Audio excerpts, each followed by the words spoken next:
Hi, everybody, and yes, it's Friday, another Moohead Radio Show. I'm your host, the Big and Furry Bovine. Joining me, Brian and Tony the Calf and the inimitable Derek Frisbee, all combining to put our heads together to figure out what the point of yesterday's debate really was. You know, it's kind of like watching summer reruns, isn't it? Except that we actually got to hear both people say the same thing over and over again. Like, yeah, we're kind of boring, actually. It really was. It really was. And, you know, I don't want to talk about politics anyway, because quite honestly, it's... Hey, speaking of, not that it matters, but first time ever voting, I voted today. Good for you. And I urge everybody to counteract that vote. No, don't. Everybody should go out and vote. Hey, D-Bag, how you doing? I hope this is the real D-Bag and not like... It's a good vote, Derek. Good vote. You know what it was like? It was like Stifler's brother, you know? There's a little bit of an American. Definitely not Stifler's mother. It would have been semi-entertaining. Yeah, but Stifler's mom, it's different. But Stifler's brother was something. Oh, forget it. Today's show is going to start out on a completely different. It's like we're getting into another game this week, and it's all well and good. But like the show description says, the game doesn't really matter to anyone except the team, the players, and real fans. Because what I'm reading and the shit I'm reading is so pathetic that I'm really without any... I mean, it's distressing when you have to comb through the internet, to get a gist of what's going on so you can do a show. You read a lot of stuff. And sometimes it's great reading a lot of stuff. And sometimes it's not so great reading a lot of stuff. And that would be what it's like now. Here's how I want to start out the program. Here's your headline. Baker Mayfield hasn't shown the Browns he's their franchise quarterback in this pivotal year. This is from the one and only Mary Kay Cabbagehead, who I've decided to change her name. Mary Kay Cabbagehead was just that she was kind of thick and she was always like reporting news and tweeting news like a day after it happened and like it was breaking news, It's like, and she smells worse than a kimchi pot. Yeah, well, I want to tell her something. And I haven't decided exactly what it is, but I'll let you guys do it after I go through my spiel here. Here's what she says. Granted, the 4-2 Browns still have a chance to make the playoffs, considering they have the easiest remaining schedule in the NFL, with 6 opponents having 1 or no victories. Chances are that he will look good on Sunday, meaning Mayfield, against the Bengals, who he's feasted on since 2018. 12 of his 59 career TD passes have come against Cincinnati's subpar defense. But unless Baker Mayfield makes a dramatic turnaround in the final 10 games, the Browns will likely be searching for a new starting quarterback in the offseason. This year was crucial for him in large part because the Browns have major decisions to make on him after the season. He's eligible for his blockbuster contract extension, along with Lamar Jackson, Josh Allen, and the other people who were drafted in the same year. At this point, he hasn't demonstrated he's worth the going rate of $35 to $40 million a year for recent first-round picks. And it could come down to whether or not the Browns will pick up his fully guaranteed option between $25 million and $30 million for 2022. With a star-studded roster built to win now, the Browns can't wait much longer to see if Mayfield has what it takes to lead the team to a Super Bowl over the next few years. Myles Garrett, Denzel Ward, Nick Chubb, Austin Hooper, Joel Bitonio, and Jack Conklin are in the prime of their careers and ready to win big. Odell Beckham and Jarvis Landry will be 28 next month and are running out of time. The star players will grow increasingly frustrated if the quarterback is holding them back in a year when they're poised to contend. Fear! Fear! I feel it crawling through my body. God, I'm getting anxious. but there are glaring red flags that suggest that Mayfield might not be the guy with his 16-19 overall record. For starters, he flops in the 2 biggest games of the season against the Ravens and Steelers. In his 3rd season, he needed to show I'm having trouble breathing. Could be the 2 best teams in the division. But he wasn't in their league.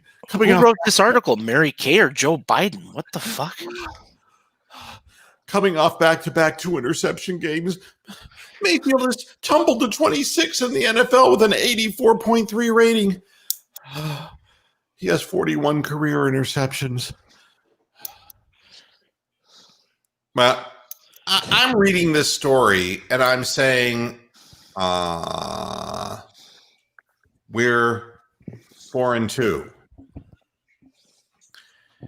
And the Browns were underdogs against both of the teams we lost to. Would be all of this year. Nobody expected the Browns to be 4-2 this year.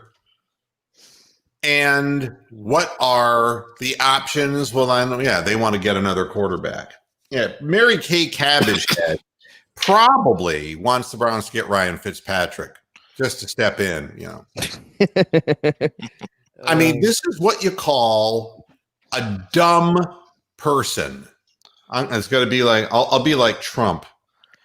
This is just a low IQ person. I mean, how can I read an article like this and take the whole damn thing seriously? But that's not all.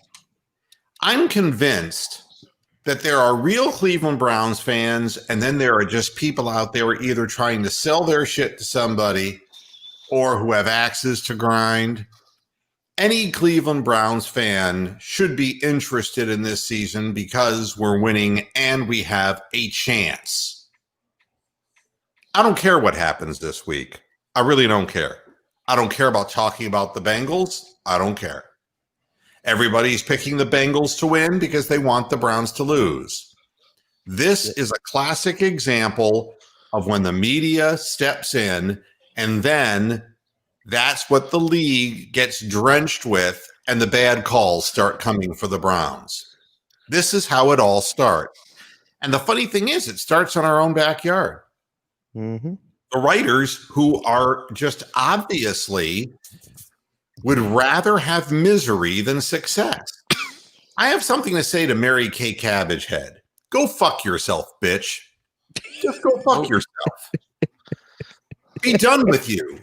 Don't be writing articles the Browns get better. Don't. You're off the wagon, man. As far as I'm concerned, nah. You might as well be cheering for somebody else. And you know something? You shouldn't even be earning a living writing about this team because they're the only reason you're making any money. Where else could you write something? Hell, maybe you could be a substitute teacher during COVID transmission time. It's really miserable. It's miserable to read it. Then I go to ESPN. Hugh Jackson says Cleveland Browns not helping Baker Mayfield's confidence. It's like, duh. Hugh Jackson. 1-31. Yeah, Hugh, how much did you help him? Black Lives Matter, except one. Go ahead. Get me. Go ahead. I'm getting all kinds of censorship from YouTube. Shocker. I'm not surprised. No, I mean, this is crazy. I mean, shows that ran 2 years ago. And one the title. Oh, the one making fun of Deshaun Kaiser being blind. That's probably prime suspect number one in the algorithm. Oh, no. It was just it said, there was one thing, and the headline of the show was "Fuck the Panthers," and so I mean, they have what they do is they have like bots, if you will. They have artificial intelligence. Yeah, it's an algorithm. Yeah. So that scans the thing, and if something really looks wrong, like fucky fuck. The reason I'm doing a podcast is because YouTube, I want to stick my dick in your mother's ass. That's why. Go ahead. Why do you think Joe Rogan left to go to Spotify? Yeah, well, I mean, there's damn good reason, because that doesn't help matters whatsoever. The reason I wanted to do a podcast is I wanted to be able to tell the truth about shit. I wanted to be able to sit there and say, hey, this is my opinion.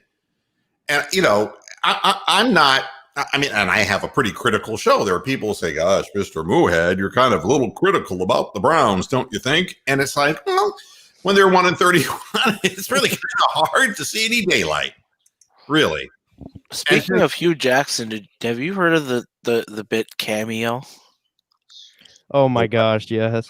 You can pay $60 to get a personal message from Hugh Jackson, or $5.99 per minute for chatting with Hugh Jackson. So get this. Oh, I'd love to have a chat with Hugh Jackson. Let's So wait get a to minute. talking. Now, here's the gist. Former Cleveland coach Huey Jackson, a revolutionary TV commentator, said Baker Mayfield needs to regain his confidence. And Huey suggested that the Browns should be calling more passing plays out of the shotgun formation. Remind me, isn't that what we were doing? That's what all of last season was. I mean, I'm just sitting here, and Jackson was on 8:50 a.m., the one that you have trouble getting. It was like,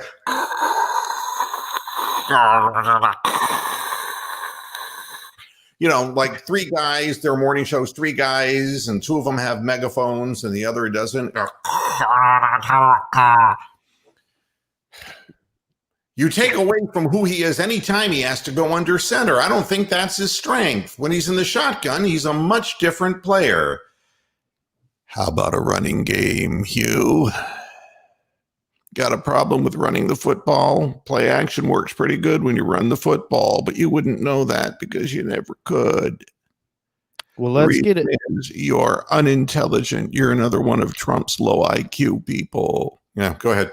Let's get the few shotgun plays we have down first. Let's get Mayfield comfortable in the pocket before we start throwing him from the pocket as the primary passing game. You know what I mean? Yeah, and get this. This is Huey Jackson's analysis, which is not better than your analysis. Thanks. Baker's an alpha.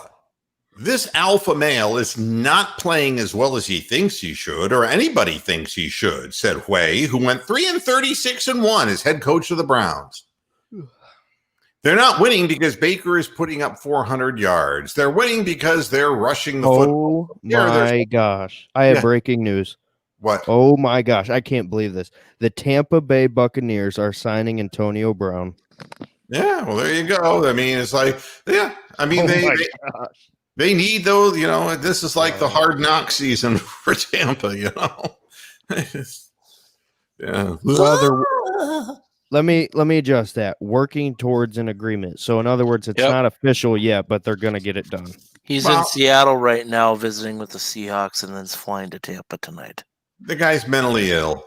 I mean, leave it alone. The guy's got severe problems. Did you see that the Ravens are bringing in on their fucking practice squad? Yeah, no. Des Bryant. Oh, well, that's even better. And they just traded for Ngakoue. Yep. Yeah, Andrew Berry, what are you doing? Well, I mean, what we're doing is... the Ravens have a slightly bigger trough than we do for picking up defensive players. So look, right now they're trying to figure out what they've got. Let's be getting honest. an additional wide receiver isn't going to help the Browns' problems. Defensively, we got problems. You can get a difference maker defensively. That's one thing, but wide receivers. Yeah, I'll admit we're weak in that area, and now we're down. Hooper's gone. He had an appendicitis attack, and so you're going to get to see the chief, man. You're going to get to see Njoku. See how many he dropped, and lots of number 88, Harrison Bryant. Bryant. You're going to see that, and hopefully not any Carlson. I don't really want to see that. And speaking of defense, I know you said this recently. The Browns don't have an elite defense. The 2017 Minnesota Vikings with Case Keenum under center had the number 1 ranked defense in the league. Yep. So it's easy to say that Case Keenum would fix the problems. it's easy to win when your defense is going out and wrecking people. You don't have to do a whole lot. Yeah, I mean, you can look at the history of quarterbacks who won, who really, and even won Super Bowls because their defenses were just so dominant. So, here's another headline. A loss like Sunday's provides another opportunity to learn about Browns head coach Kevin Stefanski. Kevin Love's dad, you mean? I mean, it's like, what do you mean? All I need to know is that he's won 4 out of 6 games. That's what I need to know. I don't need to know anything other than that. And it's stupid. What are we going to learn about him? He's a resilient guy. He's trying his best. He's implemented a simplified offense because he had no fucking preseason. I had some asswipe who literally, who made a comment on the last show and said, Case Keenum's the answer because he looks so much better in the preseason. And I said, everybody's opinion counts except yours because there was no preseason. I mean, please. Everybody's goddamn, Harvard professor, and it's like the answer is simple. We're better than we were, and we're not as good as we're gonna be. And the roster says it all. The head coach is, he's put out an offense that is simplified. Yeah, and I think that the Steelers, took one look at, or took a million looks at the film, and I think that they exploited some of the basic simplicity and took away, like we were saying, after the game, they took away the go-to routes. They had figured out what we were doing, and so there's just going to have to be a countermeasure by Stefanski to at least show some teams some different stuff. And why should he have changed it? 4-1, I'd say that's a pretty damn good start, and until people start making adjustments, you don't fix something if it ain't broke. I think we do have to admit, though, there is a very clear-cut formula to getting the absolute worst out of Baker. You contain on the edges, don't let him get at that play-action game. You stack the box, try to contain the run game, and take away read number 1. Sounds that simple. It's not as easy as it sounds, but the formula is certainly there. Oh, and you have to have a defensive line that can maintain gap discipline, and either have Calais Campbell that can fall back into a linebacker role and swat passes, or drill him into the ground with Bud Dupree and TJ Watt. Now, here's Mike Greenberg from Get Up, the Viagra show on ESPN. Baker Mayfield his future might be more in acting than it is in football. And I don't mean to be funny. That's the reality. I mean, this is the kind of hate. This isn't analytical. This isn't opinion-oriented. This is hateful. And so when Mayfield says, I don't give a damn what they're saying, he's damn right, because there's nothing of any damn value in any of these comments. And there was more of them. We already talked about Ryan Clark, the former Steeler. Then there's ESPN analyst and former NFL cornerback Dominique Foxworth. You probably don't remember him because his future was more in being a shithole commentator than it was being a football player, not in acting. He said that he doesn't see anything possible that will make the Browns pick up Baker Mayfield's option. I'm not sure what you would point to give you some hope going forward.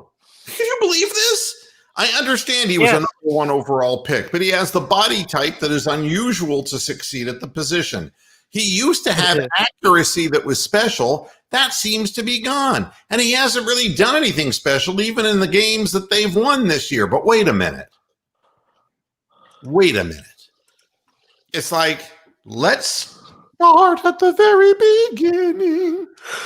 He comes into Cleveland and waits a number of weeks to get a chance to play because Tyrod Taylor. Remember that name? Do you ever wonder why we couldn't score more than 12 points a game? Well, because everywhere Tyrod plays, it's been the same story. Buffalo, Cleveland, and wherever the fuck he's gone after that. The Chargers, is that where he went to? Yep. Yeah. I mean, same thing. He's not putting up any points. So Baker, finally, he gets hurt after, 3 weeks, and Baker gets to start week 4. Is that what it was? But here's the truth. As a rookie, he was learning a professionally assembled offensive scheme, former Steelers offensive coordinator, who seemed not to be able to select the plays very well, but they were professional plays. Freddie Kitchens came in basically when there was all kinds of disagreements within the organization, nothing new there, and picked out the ones that he felt suited Baker the best. This is how everything goes down. Baker looks good in his rookie year. Then all of a sudden, it's like that system that we could have built on. No, because Freddie Kitchens, the trailer park head coach, decided he wanted to create his own with a 64-pack of Crayola crayons. God only knows what the system was because he could not verbalize it to anyone, and nobody on the team ever understood it. And I think the reason was the playbook was in Esperanto. And, it was hieroglyphics. Nobody got it. Sanskrit. Yeah, exactly. The offensive line didn't get it. And I just need to say this to the assholes that are complaining about Baker Mayfield's play. Can I take a fucking sledgehammer to your goddamn ribs and then piss and whine about how you play the fucking position? You ignorant a-holes. Do you know what it is for a guy who is the stature of Baker Mayfield, who uses his entire fucking body to throw the football with hurt ribs? Do you fucking know? No, you don't. Well, that's right. Sit on your ass with a big fucking dildo and pontificate about something you know fucking nothing about, which is playing the game of football. That's another thing. I don't know if you've seen the clip from practice on. I don't know when it was. No, you're the fucking bum.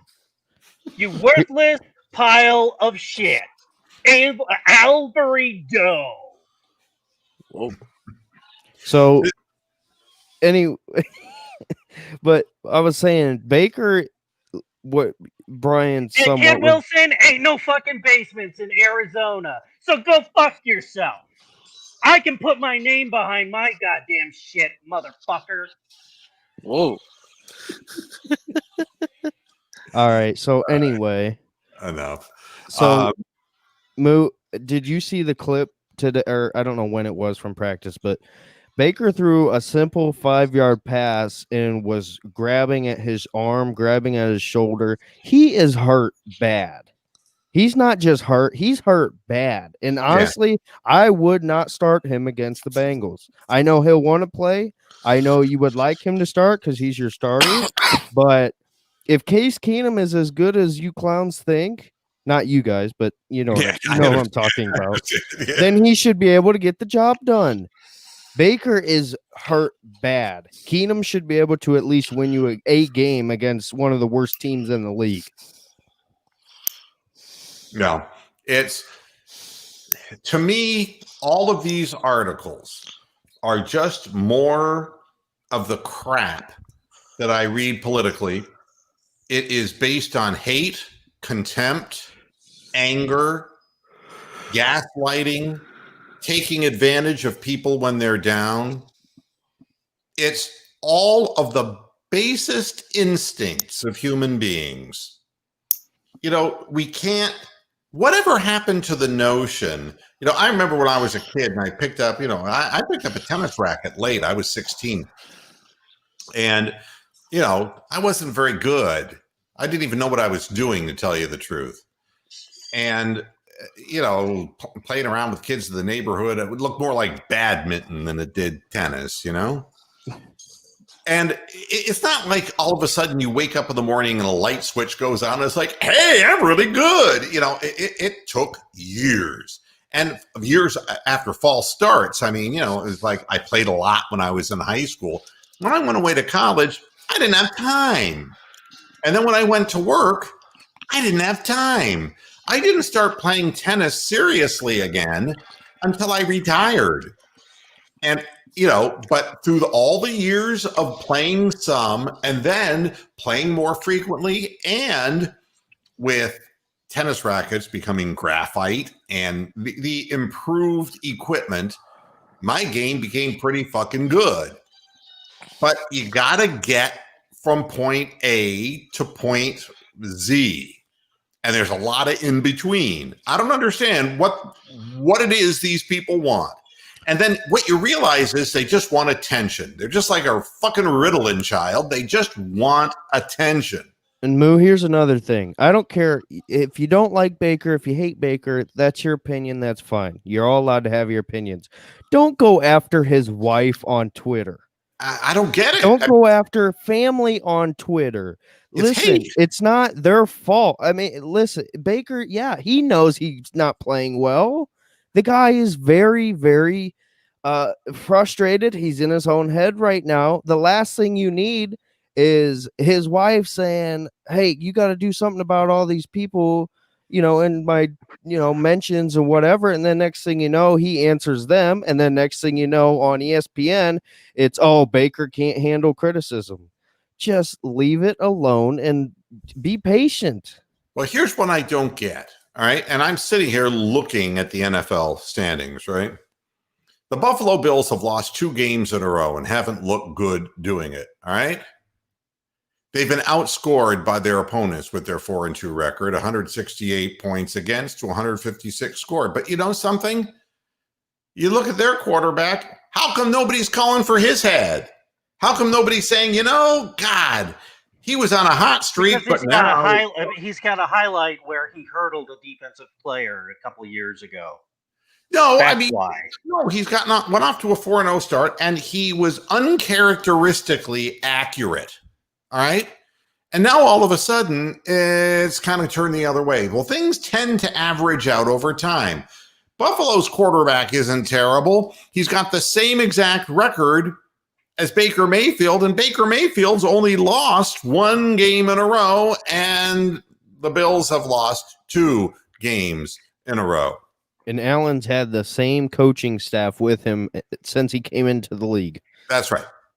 So, but I don't read anything. Nothing on ESPN and nothing anywhere. Nothing in the Buffalo press. I look, nobody's saying got to get rid of this asshole because, geez, we can't commit to him in the future.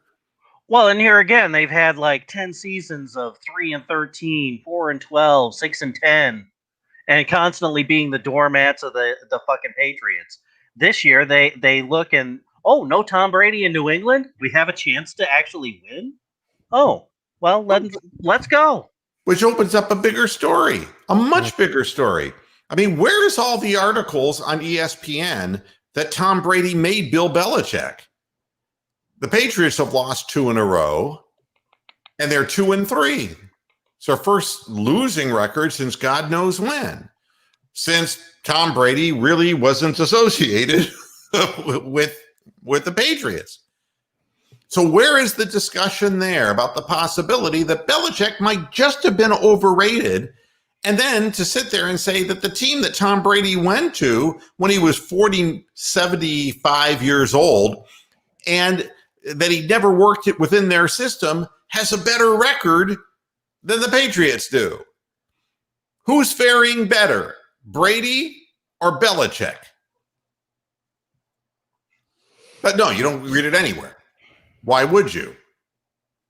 The Jets are the most hapless organization in the league, and they're saying, Sam Darnold's back to starting. But where are they attacking Sam Darnold's parents on Twitter? Where are they saying, they got to get the hell rid of this guy. He's bad news. What a bad investment. And that's in fucking New York, the biggest city, the number 1-2 market in the country. And that's the thing. You can say, well, Baker's has different weapons. Sam Darnold and Baker Mayfield came into the league with very, very similar situations. And I would argue that Baker's is worse because Baker had his coach and offensive coordinator switched on him midway through the year. Sam Darnold had the same guy. And he hasn't gotten help, but he's had no signs of getting better, and he's shown signs that he's gotten way worse. So if you think that Baker Mayfield's a bust, you better be saying that Sam Darnold's a You bust. don't read it anywhere, though. You see, we don't read it because it's not being written. There's something magical about being a Cleveland Brown that is somehow there. It gives you the right to write any hateful piece of yellow journalism that you can crank out.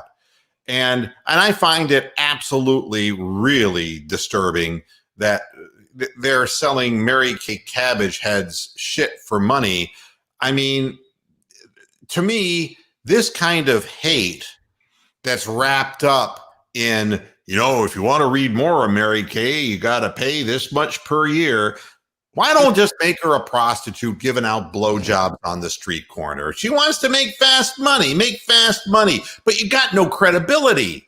There's no credibility in this because you can look at it. It was just like, listening to the candidates yesterday. It was like, I never said anything bad about fracking. It's on fucking tape, dude. Stop it. He handed a commercial to Trump on that one. Well, I mean, but the thing is that Trump is meanwhile just, I'm never backing down from my position. It's just going to go away. The virus is just going to go away. And I mean, they don't even have to tell the truth anymore because if you believe somebody, it doesn't matter what they say, whether it's true or not true. Well, I don't believe either of them and I don't like either of them. Right? I think by the same token, the CDC at the very beginning in fucking February said wearing a mask was completely pointless for preventing the spread of the disease. And then they all of a sudden, a month later or 2 months later, they changed their fucking minds. Well, so and worse yet, the CDC came out and said it's not 6 feet, and 15 minutes continuous exposure. It's 6 feet and intermittent exposure. And it's like, maybe you like some intermittent exposure to my dick. I mean, well, and the WHO was just as fucking bad because they didn't want to fucking say anything negative about China, who was 50% of their financing. But the fact is that Trump literally on tape praised the president of China, just like Biden said he was against fracking. So, I mean, it doesn't matter. And this is, what we see, is more influenced on what excites us, what gets us angry or whatever. And that is what Mary Kay Cabbage Head and all these people and Hugh Jackson and ESPN and all of these people are doing. You sell off of emotions. That's how you get clicks. But it's just, I just won't do it. I'm just not going to do it. It's stupid. The Browns have scored 163 points and given up 187. All right. The Bengals have scored 129 and given up 157. That's about kind of very similar now, isn't it? As far as the fact that they're giving up too many points and their defenses aren't particularly good. The difference is, well, the Browns at least have a quarterback who's been in the league for 3 years and the Bengals have a rookie quarterback. But you look at the top two teams and it's no wonder that the Browns got shellacked by the Steelers and the Ravens, and why the Bengals have already been shellacked by the Ravens and will be shellacked by the Steelers, because the Steelers have scored 156 and only given up 94, and the Ravens have scored 179 and only given up 104. It's just that simple. The numbers all make sense. We don't have to argue how good a quarterback Joe Burrow is or how bad a quarterback Baker Mayfield is. It's right there in the stats. And if your points against exceed your points scored, you're lucky to have a 4-2 record. And the Browns won a couple games there because of turnovers. And the Bengals have lost a number of close games that they were in the end of the games. So there's that. And then you look around and it's like the Texans, they already did something about their problems. And the Jaguars, who are one gigantic problem. And that's never going to go away as long as, the Amir Khan or whoever the fuck it is, owns that football team. Speaking of Jacksonville. Shere Khan from the Jungle Book. Yeah, I mean, geez. Speaking of Jacksonville, if I was Shaka Andrew Khan. Berry, I'd be on the phone with Jacksonville because they already traded you Ronnie Harrison, so they're willing to at least give up younger players. I would be on the phone with them for Miles Jack. Yeah, I mean, I would be on the phone talking with a lot of people about a lot of things about our defense because, I think anybody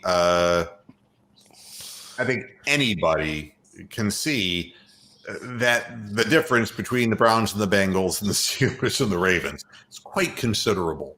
Careful, Frisbee. You just gave Barry Kay a new article how the Browns should trade for Gardner Minshew. Oh, geez. Gardner Minshew is, But Moo, I think there's 3 names that the Browns should at least be on the phone for 2 of them. I would be calling up Denver for Justin Simmons. I'd be calling up Minnesota for Anthony Harris, and I'd be calling up Jacksonville for Miles Jack. See if you can at least grab one of them because any of those 3 would come in and have an immediate impact day one. And you could probably get Harris for pennies on the dollar. The Vikings are selling big time because they know they're stuck with Kirk Cousins' contract and they need as much salary cap as they can get. Yep.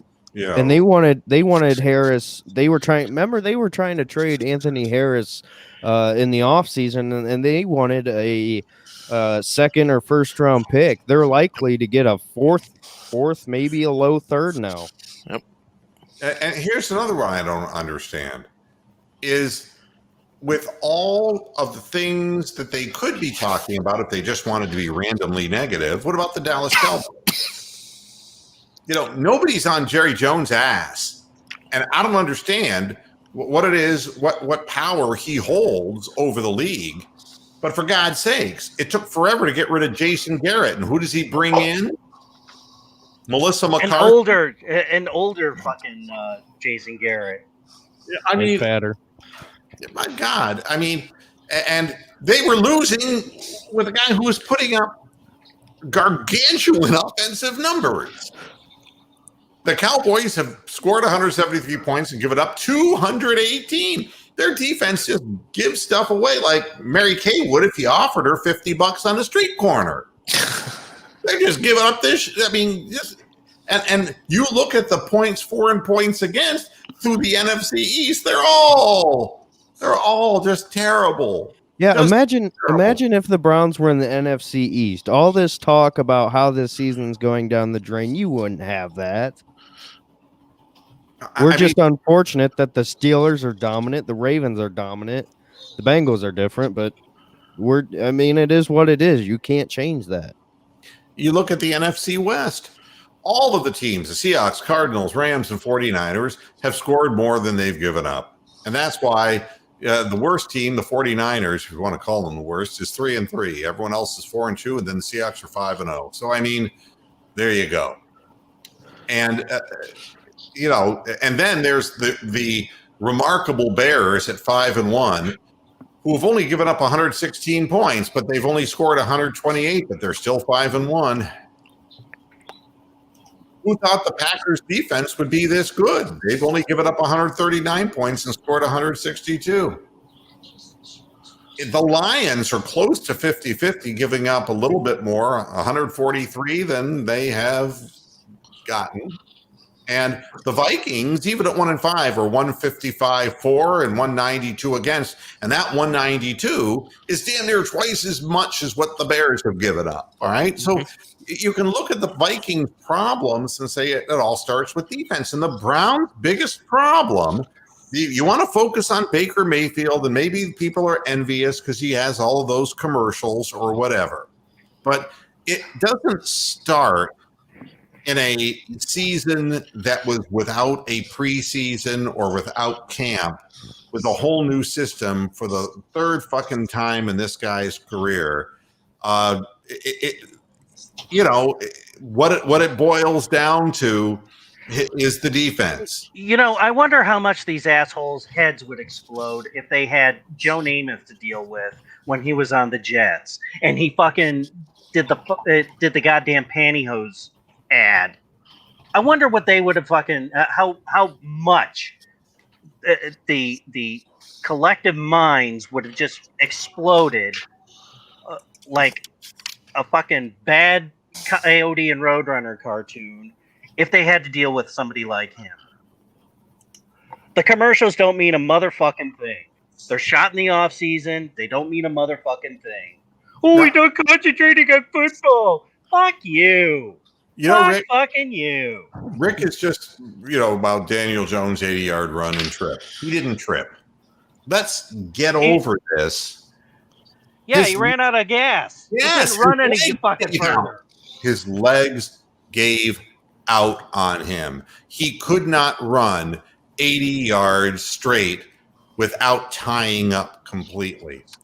That is not like the moment of embarrassment for a collegiate player or a professional player when they spike the ball before they go over the end zone and turn it over. This is or not, get it stripped from behind, like from down. while they're holding it up in the air. Right. Daniel Jones is not in good enough shape to run 80 yards with nobody, where he doesn't even have to make a cut. When they showed it from the end zone angle, his face was contorted. He was out of gas. He was deoxygenated. He literally collapsed. He didn't trip. So, what is this bullshit? I don't understand. What's the bullshit? Just tell it like it is. Why do you make it look like, typical Giants moment because they're losers? No. The guy's not in good enough physical condition to run that far.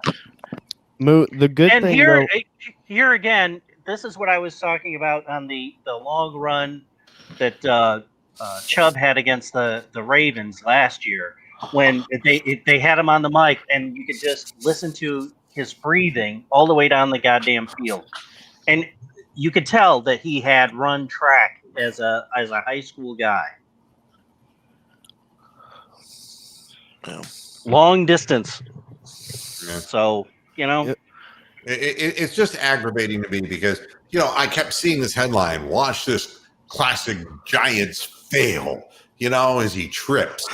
I was expecting him to literally just get his toe grab in the turf and fall over. Or maybe if he was changing arms, changing the side of the ball, he just lost track of his stride. Just gassed. Yeah, what's up, Bronk? Just a question. I've been in a cave today. What's the injury situation like? Wyatt Teller and all these other fuckers. What's happening? You guys already talked about that? Yeah, we talked about Hooper having an appendectomy. So he's out. Yeah, he's gone.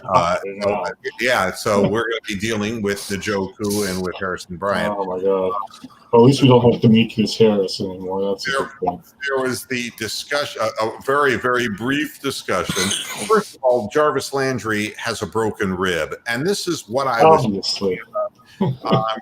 We were talking about this on the air. Just, it's like the guy's really seriously hurt. I mean, that's why he couldn't catch those two passes at the end of the Colts game either. He couldn't reach with his arm to catch the ball. I mean, and he's a huge gamer. I mean, he's going to play, and he's a tough guy and all that. But yeah, you couldn't run very well either if you had rib that was broken. I mean, so does that mean like David and Peoples-Jones is our number 2 receiver this week? No. I think Higgins. Hollywood Higgins, baby. I think Higgins will be the number 2 guy. No, Landry's playing. He's playing, but he's going to be rotated in and out a lot. Well, I mean, that may be the case, but I don't. Peoples-Jones is a good receiver. He's just got to develop. He's got to develop. I'm glad somebody thinks so. He can't run fast enough to get open, I don't think. No, well, that's another thing. That's because I've watched him his entire college career. I love the dude, even though he played for Michigan. That's obviously separate, but I like the guy. I was really happy when we drafted him, but it is very obvious that the NFL speed for him, that's going to be a problem. So he's going to have to figure out to adjust his game so that his whole speed factor isn't going to be what costs him as a receiver. Look, I mean, Good point. few and far between. Keenan McCardell was a Cleveland Brown. Bernie Kosar insisted he had the best hands on the team. And it really wasn't until they got rid of him and sent him to wherever he went to, Jack. He was in the draft to go to the Jaguars when they were doing their supplemental initial roster building draft.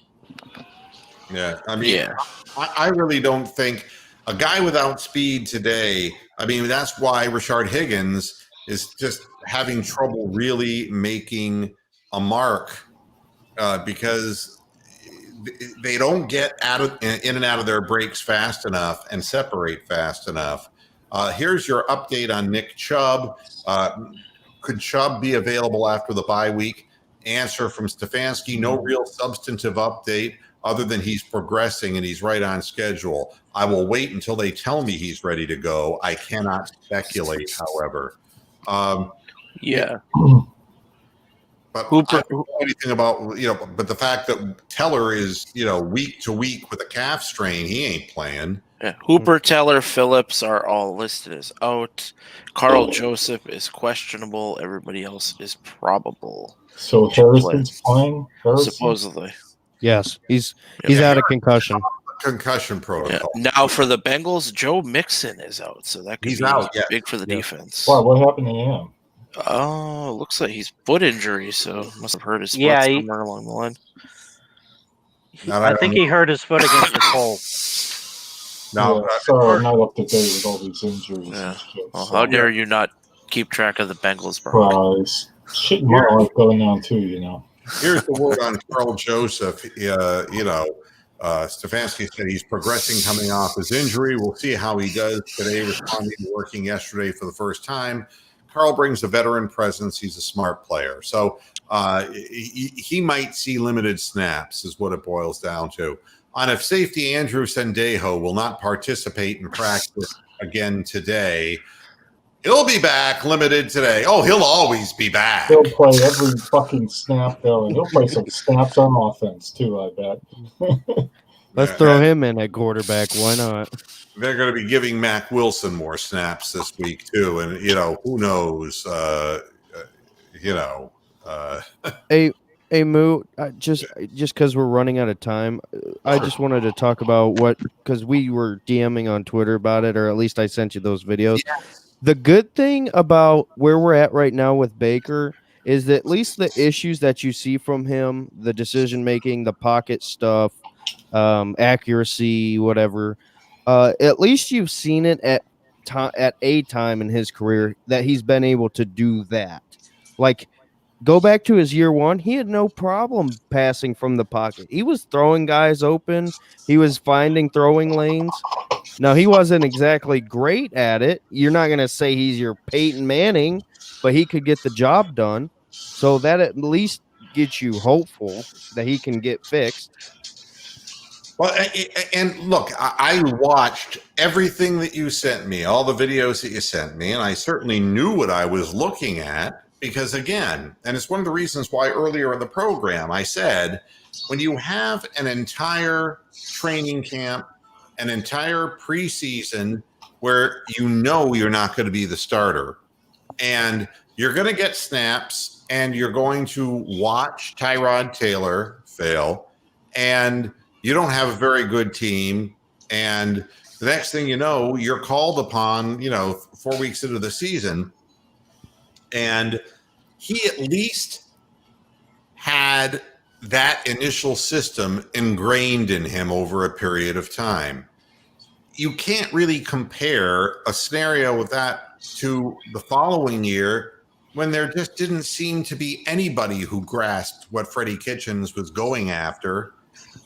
And now this year, where there was no camp and literally no preseason at all, it's kind of harsh again. You're just, it's stating the obvious that Baker seemed to do his progressions more efficiently when he was more familiar with a system that he had been able to sit down and look at and, and learn.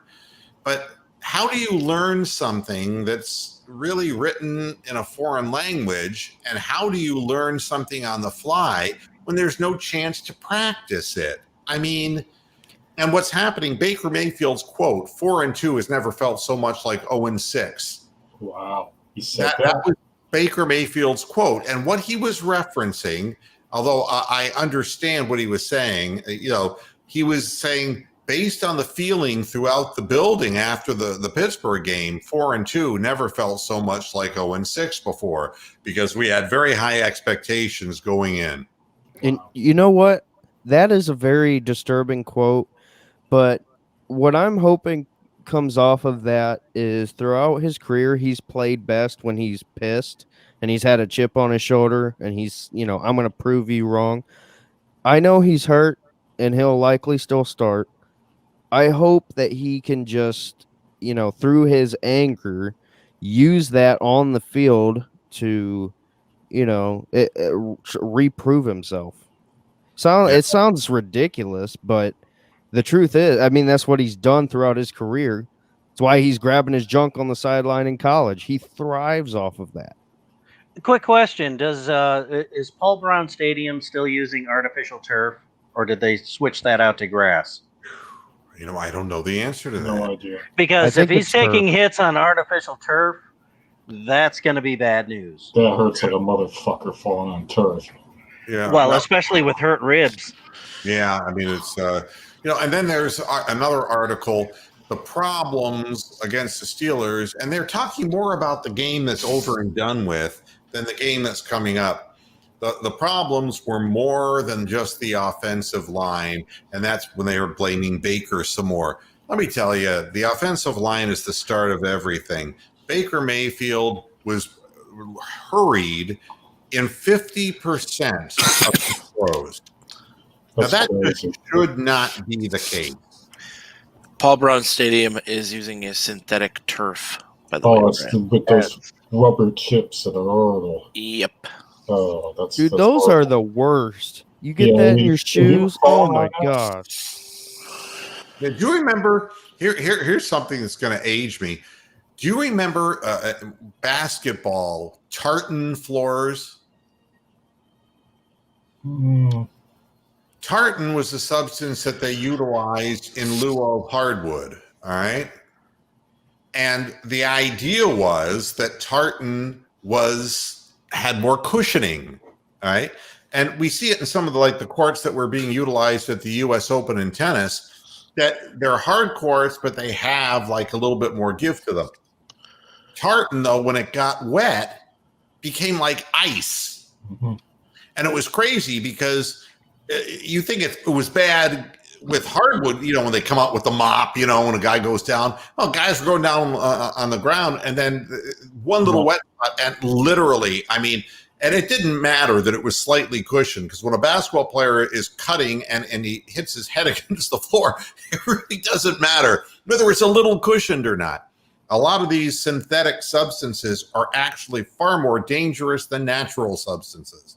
Oh, horrific! There's five-a-side soccer there, five-a-side football here, and there's some really old pitches for that are made out of that tartan. That's horrific. They all have to be indoors. You can't have them outside. So, yeah, I agree. It's filth. But I wouldn't say it's a smart thing to say this, that it kind of feels like 0-6, because it doesn't feel like 0-6.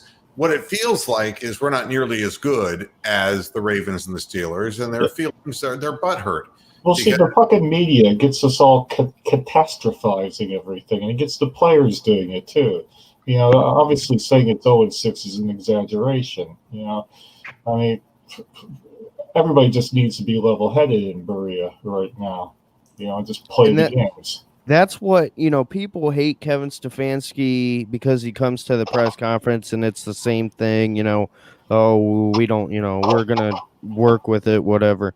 That's a good thing. This team has had coaches that have been so emotional and so crazy. Jump in the lake and you name Yeah. it. And Butch Davis and So Kevin Stefanski,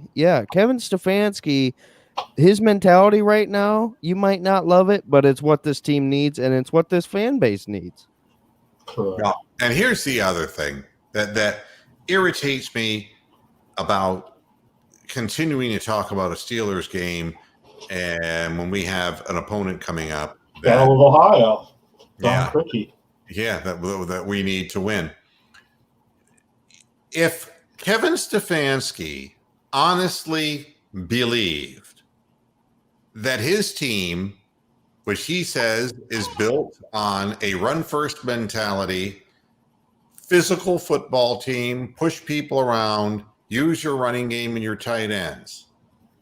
If he honestly believed that our players were good enough to pull off that strategy against the Steelers, he'd have used it. But he did not. The quote from that I think is interesting from Baker Mayfield is that, quote, Baker Mayfield plans to, quote, get back to the basics, to put the Browns offense back on track. Well, he's not audibilizing. He's not allowed to call anything. The fact of the matter is that the head coach knew that if he just handed the ball off, that the Steelers would smother our offensive line, and we never really even went to it. And then all hell breaks loose because the 3rd and long, they pin their ears back and they're coming at the quarterback. Don't blame Baker Mayfield. The fact of the matter is, even Kevin Stefanski didn't believe that the run it down their throat, Woody Hayes, 3 yards in a cloud of dust, they did not believe they could pull that off, or else the game plan and the scripted plays, especially in the beginning of the game, would not have had so many pocket passes and ignored the running game. But that's also on Kevin Stefanski in practice. You have got to get Baker more comfortable stepping up in the pocket. He's panicking in clean pockets. Listen, we can say he's going to get worked out, whatever, he'll fix his problems. If he cannot get down to being at least a decent passer from the pocket, he will not work out in the NFL. He was fine year 1 doing it. He was fine in college doing it. He can do it. You just got to get him back to doing it. And that's up to the coaching staff. That's up to, what's his name? Alex Van Pelt. You're working on his footwork. Work on his pocket presence. That's what's going to take this team to the next level. Yeah, I agree with you. He doesn't feel – what I see in him is his skin starts crawling when the pocket's really formed around him, but it's almost like somebody who's claustrophobic.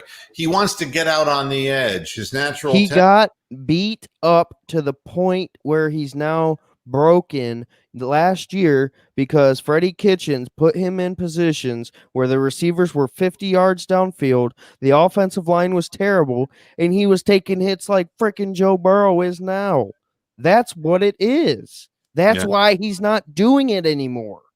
Yeah, and until you have wide receivers, and the thing that bothers me is I see it in other teams and I don't see it in ours.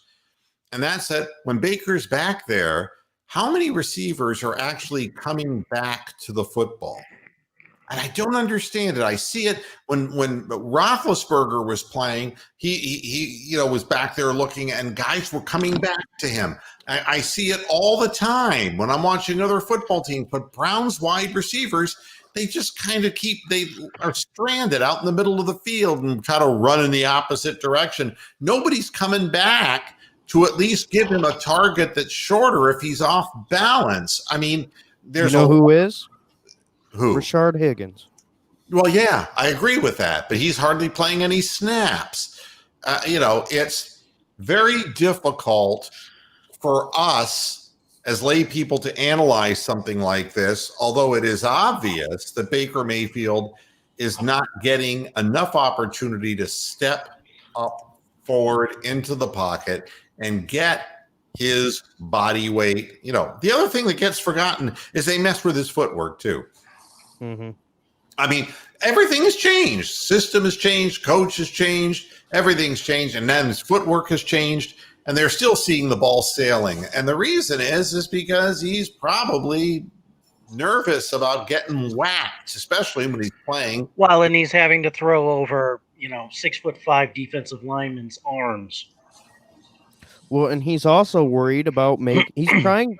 If you notice, when he gets out on the run, he's trying to make big plays downfield because people are always saying that, if this team only had this quarterback or that quarterback. He's got to stop trying to be Patrick Mahomes, and he's got to be Baker Mayfield. He's got to do what got him to Cleveland in the first place, and he's not. Yeah, and what we also need is an intermediate passing game, and we need wide receivers who are able to cut in the open field and be able to sit in spots, and he's got to be able to read those zone coverages. Right now, teams are looking to confuse Baker with zones, and he seems to be blind to it on a number of occasions. And receivers have to understand that if they get the sense that a play breaks down, there needs to be chemistry. And the thing that's odd about it is that there is no such chemistry with Odell Beckham and even with Jarvis Landry, because he's hurt so much of the time. And, and Hooper and he have just started playing together, and Harrison Bryant is just a rookie.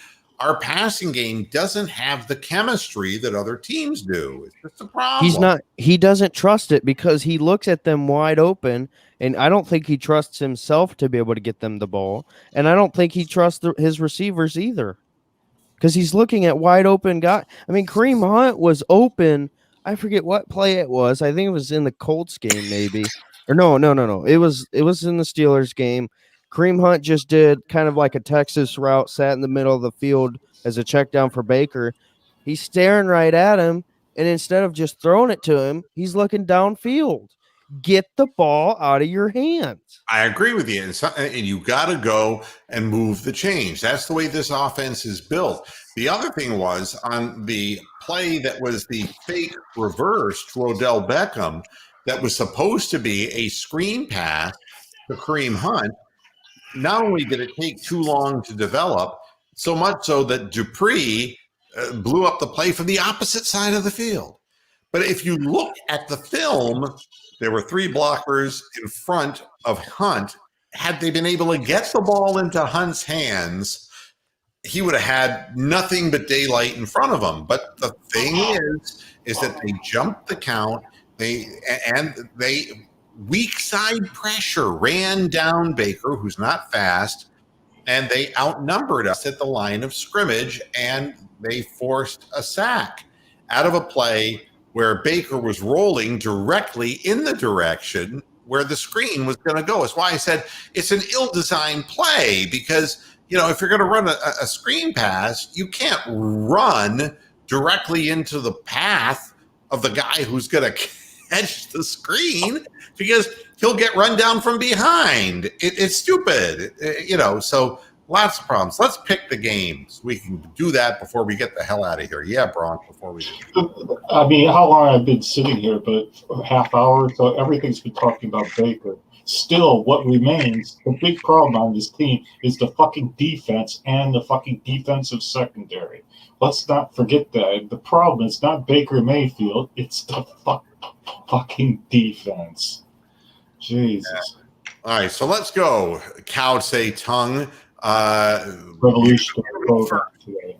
Browns Bengals. What's the score? Browns are going to win this game. And they're going to win it 36-29. Derek? I got 34-27 Browns. If Baker starts, I just hope that he takes the simple stuff. If Case Keenum starts, I hope he takes the simple stuff. I think the Browns win this game off the run game. Get to Joe Burrow. Do what you did in the first game. All right. Tony the Calf. I'm going to go with the Browns 28, the Bengals 24. All right, and Brian? I'm going to go with the Browns, but I think it's going to be a wonky score, probably like 26-19. You know, I'm sitting here and I'm saying I really don't care. I honestly don't care because I'm tired. I'm just really tired of the sensationalism, the negativity, all of it. But It's I'm official now with AB. If you're going along with all this rubbish that's being printed and being broadcast, you're not a real Browns fan. I'm a Browns fan, and for no other reason, because of this shit that they're writing and because of the shitstorm they're trying to create surrounding a franchise that has been as bad can be, and they want them to be doormat forever, so their lazy asses will have an easier way to earn money. I'm going to pick the Browns to win 27-20 over the Bengals. And let's hope that we find a way to put some pressure on Joe Burrow. That is what is so significant against any rookie quarterback, is to give them a look where everything around them is collapsing and that they just can't run through a giant hole up the middle, which is what's been happening to the Browns. Quarterback draws have been killing Cleveland, as well as goal line reverses and plays wide at the goal line. Really things that can be corrected. I'm going to say 27-20 Browns. All I want from this game is to just get some confidence back. Because you can't go into the Raiders game down and not, happy with your teammates. Get some confidence back. All right. That's it for this edition of Moohead Radio, but we got a big weekend coming up. The Browns are a 1:00 game. Is that right, guys? Yep. Yes. Spiro Ditas and Adam Archuleta on the call. The only people that get it is about 90% of Ohio and Northern Kentucky. It's an hour earlier for it's me. a very regional game this weekend. Yes, thank God for Sunday Ticket. I'll be with you at halftime and after the game, talking about at halftime what has transpired, what we need to do in the second half, and then after the game, we'll be talking. You'll get it straight and not this negative bullshit. You're just going to get it straight. If we play well, you're going to hear about it. If we don't, you're going to hear about it. If you're into college football, Big Ten football's back starting tonight. It's Wisconsin, Illinois, and then tomorrow, I don't know who the Buckeyes play, but Nebraska. The primetime game tomorrow night is Minnesota and Michigan, so it should be a good one. That'll be a good one. Enjoy your viewing. And everybody, thanks for tuning in. We'll see you Sunday. Let's go Browns. Let's kick it in gear and prove all these assholes that they are assholes. Oh, one quick question. Defensive line. Is everybody healthy on the line? Yep. Yeah. Richardson. I'm not going to tell you that Sheldon Richardson is healthy or that Olivier Vernon are actually healthy, but they're going to be playing, yes. Yeah. So everybody's playing. So thanks, everybody, for tuning in. See you Sunday. Until then, hasta la vista, Pastor Heads.